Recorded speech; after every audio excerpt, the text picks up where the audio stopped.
بسم الله الرحمن الرحيم.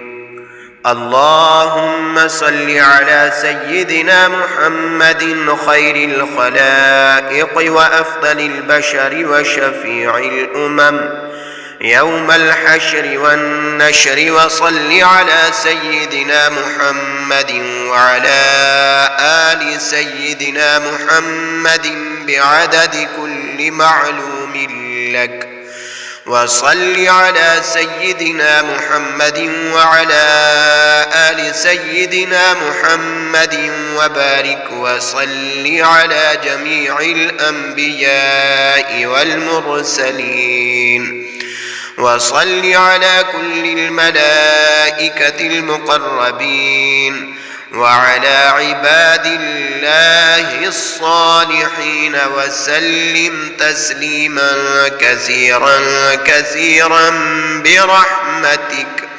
وبفضلك وبكرمك يا أكرم الأكرمين يا أرحم الراحمين. يا قديم يا دائم يا حي يا قيوم يا بتر يا أحد يا صمد، يا من لم يلد ولم يولد ولم يكن له كفوا أحد، برحمتك يا أرحم الراحمين.